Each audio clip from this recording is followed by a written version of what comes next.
you describe your teaching style? Entirely too relaxed.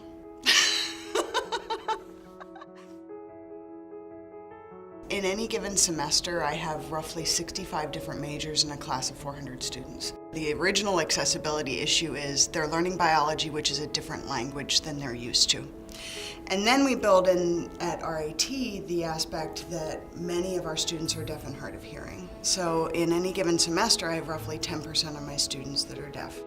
We started looking into having an American Sign Language interpreter in all of the videos. And so we build all of that in now and have a landscape that allows any number of students, not just deaf and hard of hearing, but any of my English as a second language students to be able to see spatially what things would look like. I tell my students I'm not there to make them biologists.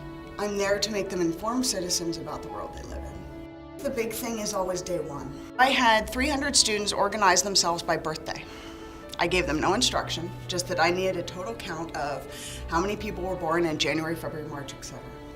And so it was chaos for 15 minutes. I stood back and watched them to see how they behaved. And at first it was a lot of screaming, but then they realized there are deaf students in the class and screaming doesn't work.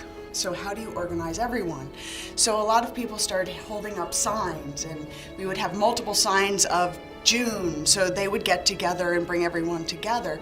And by the end of it, they had figured out how to organize themselves, how to count in a fairly small space to do that with 300 people. And I asked them, what did you want from me to do that better, faster, more efficiently, to make you more comfortable? And so it was their first opportunity to say what they needed from me.